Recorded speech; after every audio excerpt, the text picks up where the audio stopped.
আর আপনি যে নোটিশ দিয়েছিলেন ইন্টারভিউ, সেখান থেকে তিনজন ইন্টারভিউ দিতে এসেছে।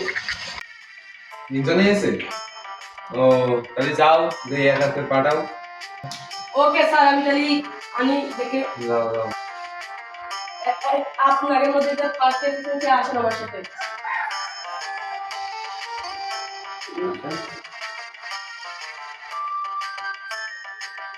আসসালামু আলাইকুম স্যার, ভালো আছেন?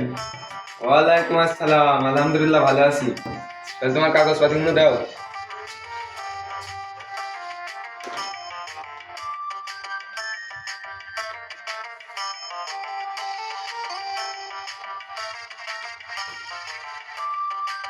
তোমার তো দেখছি সবই ঠিক আছে, তা কোটা আছে তো? স্যার, আমার তো কোঠা নাই। তোমার কাগজপাতি তো দেখছি সবই ঠিক আছে, অর্থাৎ কি গোল্ডেন এ প্লাস পাইছ। তা ওটা ছাড়া তো আমরা চাকরি দিতে পারবো না, ওর থেকে নির্দেশ আছে।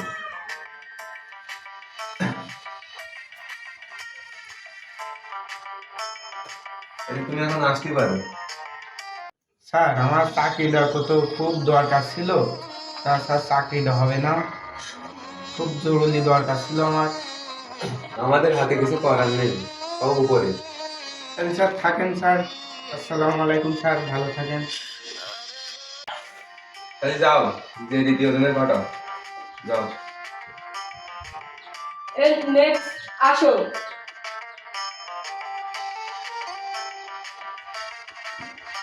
তা তোমার ফাইল টাইল কই, খালি হাতে আসো কেন? আমার কোটা আছে, ওই আমি খালি হাতে আই। স্যার আসসালামু আলাইকুম।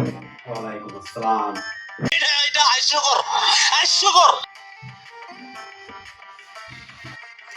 তাহলে তোমার চাকরি কনফার্ম, তা তুমি কালকেতে তাহলে চাকরিতে জয়েন করো। স্যার, তাহলে থাকেন স্যার। হ্যাঁ স্যার, যাও। বিষয়টা একটু ব্যাখ্যা করবেন প্লিজ। যাও, লাস্ট যে রয়েছে তাদের পাঠাও।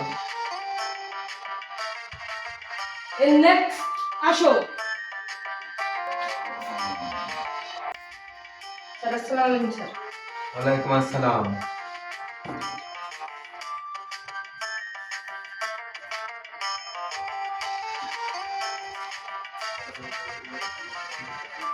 তা তোমার তো দেখছি রেজাল্ট যেমন একটা ভালো না, আর তারপরেও একটা চান্স আছে। তোমার কি কোটা আছে? আমার চালির পুরা আছে। আইসে গেট আউট। তোর মরণের চুলকানি উঠছে, আমি তোরে মলম লাগাই দিব। মন্তে আসে সব ফাইলতে লোকজন। নাকি তোর ভাইপো নাকি শুনাই গিয়ে চাকরির জন্য ইন্টারভিউ দিতে গেছে। হ্যাঁ রে ভাইপো, আজকে শুনলাম বলছিল ওর আম্মু সে আজকে চাকরি ইন্টারভিউ দিতে যাবে। ভাইপোটা মাস্টার কমপ্লিট করে প্রচুর জায়গায় চাকরি দিতে গেল, কিন্তু চাকরি পাচ্ছে না বুঝলি। দেশের যে অভাব অনটন পড়ে গেছে আজকে, তো ও মাস্টার কমপ্লিট করলে এতদিন ধরে পড়াশোনা করেছে ভাইপোরা, কিন্তু তার দেখ চাকরি করতে গেলেই চাকরি পাচ্ছে না।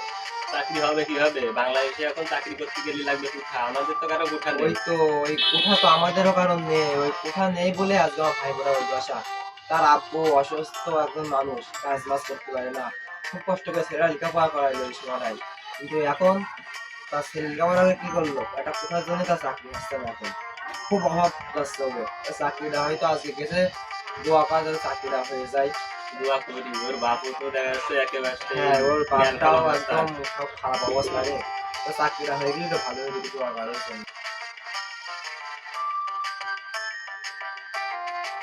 ওই যে তোর ভাইপো এসে দেখে দু একটা দিন বাড়িতে আসো না। আশা, এদিকে আয়।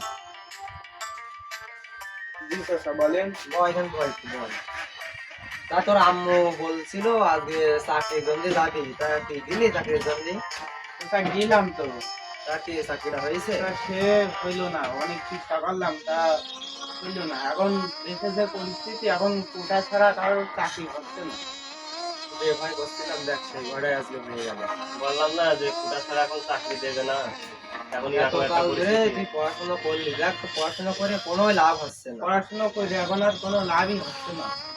তোর আম্মু আব্বু কত আশা করে ছিল ছেলেটা চাকরি গেছে, চাকরিটা হলে তো আবার আসতে গেলে বাড়ির অবস্থা ভালো হইতো। তোর আব্বু চেষ্টাটা করার জন্য চাকরি করে জমা হইলো, দেখ তোর আব্বু কত কষ্ট করে পড়াশোনা করালে, করে কি হলে কোনো লাভ হচ্ছে না তোর চাকরি কোনো লাভ হচ্ছে না, পড়াশোনা এখন এখন আমাদের কোঠা নেই বলে কোঠার জন্য আর তবে চাকরি মাকরি টুকটাক কিছু করার নেই রে ভাই, তো মন খারাপ করিস না তুই, সমস্যা নেই, আল্লাহ যদি যা চাই ভালো জলদি চাই, আজকে হয়নি কিন্তু পরে এক সময় হবে, সমস্যা নেই, চিন্তা করিস না তুই, চল বাড়ি থেকে চল, এই বন্ধু থাকো গেলে আমার বাড়ি থেকে যাই, আচ্ছা যাও তাহলে তোমরা।